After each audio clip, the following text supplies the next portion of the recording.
Hello students, maths class fifth.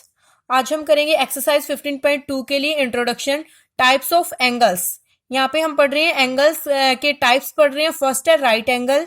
Right angle कौन सा होता है? जो एंगल कितने डिग्री का होता है? 90 डिग्री का होता है। जो एंगल कितने डिग्री का? 90 डिग्री का होता है, उसको हम कहेंगे राइट एंगल। सेकेंड है एक्यूट एंगल। एक्यूट एंगल कौन सा होता है? जो angle less than 90 degree.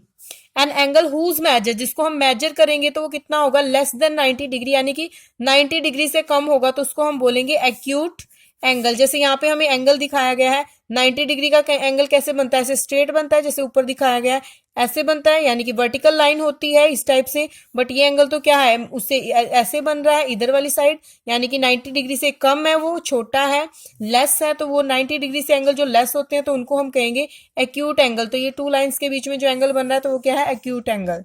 Third is obtuse angle. Obtuse angle कौन सा होता है? जिसका मेजर क्या होता है? More than 90 degree. मेजर क्या होता है? मोर देन 90 डिग्री वो होता है, but less than 180 degree. 180 degree से तो कम होता है, उसका मेजर क्या होता है? 90 से ग्रेटर होता है, वो होते हैं ऑब्ट्यूस एंगल। जैसे यहाँ पे आपको एंगल दिया गया है CAB, यहाँ पे ये एंगल दिया गया है, तो ये एंगल क्या है? 90 डिग्री का एंगल तो यहाँ पे बनेगा, बट ये क्या है? 90 से आगे बढ़ा हुआ है। 90 का कहाँ पे बनेगा? इस टाइप से वर्टिकल लाइन होगी 90 के लिए। ये क्या है? 90 से बड़ा है, 90 डिग्री से बड़ा है, तो ये क्या होगा एंगल? जो ये एंगल बना हुआ है, ये एंगल, ये क्या होगा? Obtuse angle. Now fourth is straight angle. Straight angle कौन सा होता है? जो स्ट्रेट लाइन के साथ एंगल बनता है, यानी कि जिसका मेजरमेंट क्या होता है? 180 डिग्री होता है, वो होता है स्ट्रेट एंगल। देखो ये स्ट्रेट लाइन के साथ एंगल बना हुआ है, कंप्लीट लाइन में एक स्ट्रेट, यहाँ पे ये एंगल बना हुआ है, तो ये क्या है? 180 डिग्री का एंगल है। स्ट्रेट लाइन के साथ कितने डिग्री का एंगल बनता है? 180 डिग्री का, तो इसको हम बोलेंगे straight angle. Fifth is reflexive angle. An angle whose measure is more than 180 degree. जिस एंगल का मेजर क्या होता है? 180 डिग्री से ज्यादा होता है और 360 से कम होता है, उसको हम बोलेंगे रिफ्लेक्स एंगल। यानी कि ये एंगल 180 का तो यहाँ पे स्ट्रेट था, लेकिन इसको हम यहाँ पे ऐसे कर दिया, यानी कि 180 से बड़ा हो गया ये एंगल। ये एंगल क्या हो गया? 180 से बड़ा। 180 का तो यहाँ से हो जाता स्ट्रेट में, बट ये उससे भी और आगे बढ़ गया, तो इस एंगल को हम कहेंगे reflex angle. Now sixth is complete angle. An angle whose measure is 360 degree. जिस एंगल का मेजर क्या होता है? 360 डिग्री होता है, उसको हम क्या बोलेंगे? कंप्लीट एंगल बोलेंगे। यानी कि ये लाइन यहाँ से शुरू हुई थी और इस टाइप से ये गोल गोल पूरा घूम के यहीं पे आ गई, तो ये पूरा एंगल यहाँ से लेके यहाँ तक का, यानी कि ये एंगल यहाँ से शुरू हुआ था और यहाँ पे इसी लाइन पे आके वापस खत्म हो गया। यहाँ से ये लाइन ऐसे ये एंगल बनता हुआ यहीं पे आ गया, तो ये पूरा कंप्लीट एंगल हो गया। तो कितने का हो गया ये?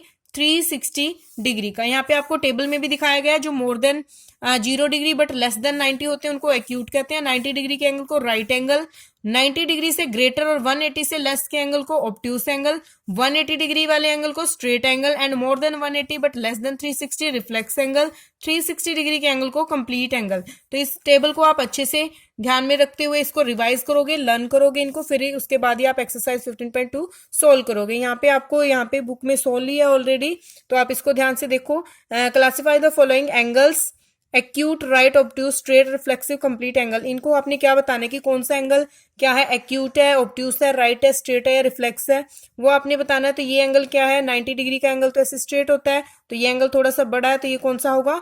Obtuse angle. ये एंगल यहाँ पे नीचे की तरफ इन्होंने 90 डिग्री का एंगल बनाया। 90 डिग्री के एंगल के लिए हम ये वाला यूज करते हैं, अदर एंगल्स के लिए हम ऐसे ही। तो ये एंगल कितने डिग्री का होता है? 90 डिग्री का, तो ये 90 डिग्री के एंगल को हम बोलते हैं राइट एंगल। स्ट्रेट लाइन के साथ स्ट्रेट एंगल। यहाँ पे ये देखो कंप्लीट, यहाँ से शुरू हुआ था यहाँ पे आ गया, उसी सेम लाइन पे आके रुक रहा है, तो ये कंप्लीट एंगल। 90 से लेस है एक्यूट एंगल, और ये क्या है? Reflex angle. रिफ्लेक्स एंगल नहीं होगा ये, यहाँ पे ये गलत लिखा हुआ है, रिफ्लेक्स एंगल नहीं होगा, क्योंकि इन्होंने नीचे वाला एंगल पूछा। अगर ऊपर वाला एंगल पूछते तो ऊपर वाला एंगल होता रिफ्लेक्स एंगल। नीचे वाला एंगल पूछा गया है, तो नीचे वाला तो क्या है? 90 से बड़ा है, ये होगा आपका ऑब्ट्यूस एंगल। ऑब्ट्यूस एंगल, क्योंकि यहाँ पे नीचे वाला एंगल पूछा गया, ऊपर वाला एंगल पूछा जाता तो वो होता ऑब्ट्यूस एंगल।